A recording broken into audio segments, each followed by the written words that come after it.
My name is Dr. Gaetano Morello. I am a practicing naturopathic physician. I've been practicing for over 22 years. I have a practice in West Vancouver.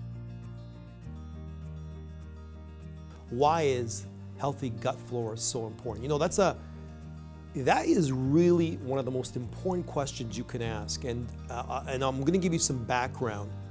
One of the things we know in medicine now is that the caveat of all healing actually occurs on the gastrointestinal level. Well, why is that? Well, most of us know that the gut is important for digestion, for elimination, for the absorption of nutrients. But did you know that 80% of your immune system is located in the gut? Did you know that there's as many neurochemicals produced in the gut as there is in the brain? Did you know the amount of energy it takes to digest foods? And did you know that there's over 100 trillion bacteria located in our gastrointestinal tract?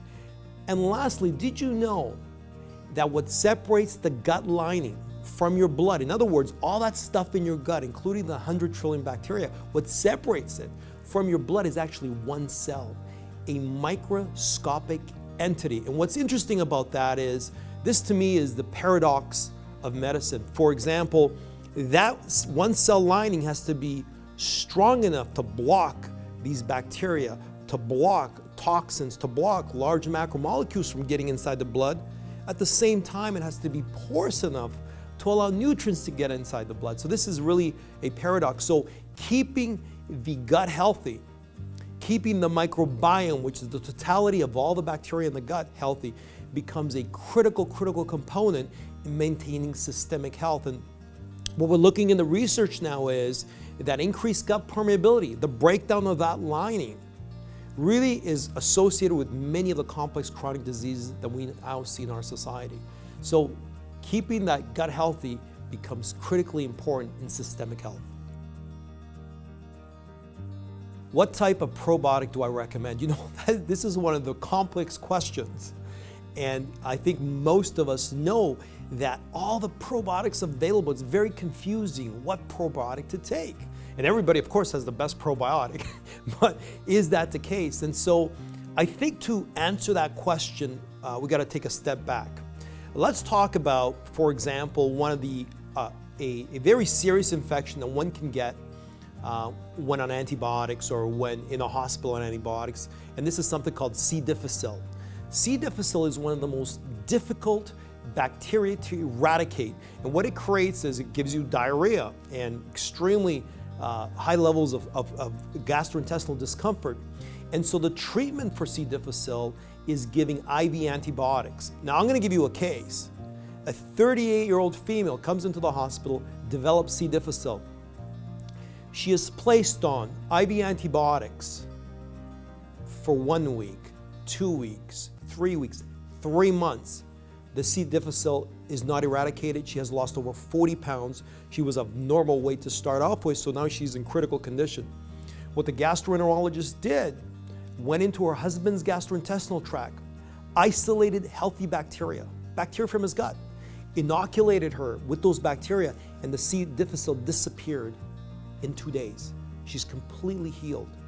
What does that tell us? That tells us that human bacteria from a healthy gut are more powerful than the most powerful antibiotics in the world.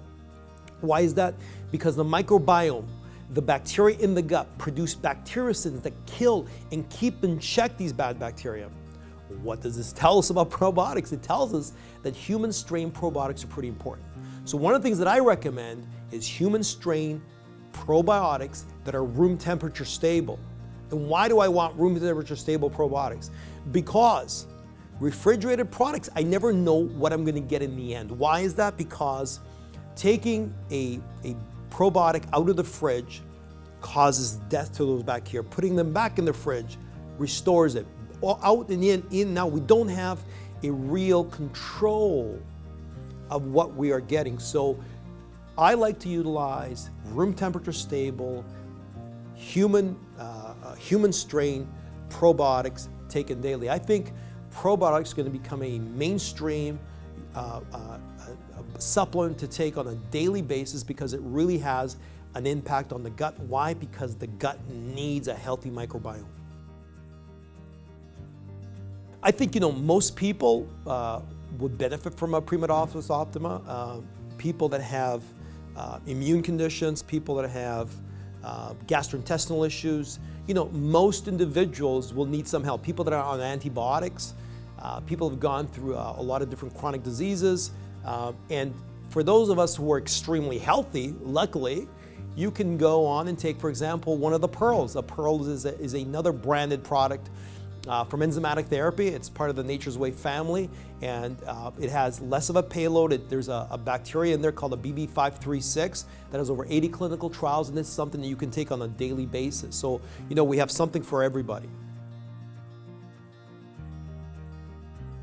Why would somebody take a more higher a Primadophilus, in other words, a higher payload, like 100 billion versus 50 billion? Well, what I found in clinical practice is that the greater the disease, or the more severe the disease, and what do I mean by that? Well, somebody who has Crohn's disease has a pretty serious gastrointestinal disorder, somebody who has ulcerative colitis, somebody who has gone through massive amounts of IV antibiotics, those individuals would be more apt to take a 100 billion count CFU, as opposed to those that didn't have, somebody who has an eczema or somebody who has a slight gastrointestinal upset. So depending on the severity of your condition, you're more able to tolerate the higher payloads. For example, I wouldn't do too well with 100 billion. I would get gastrointestinal upset. So I think it's important for the consumer to do research. It's important for the healthcare provider to provide that information for those patients, for those clients, in order for them to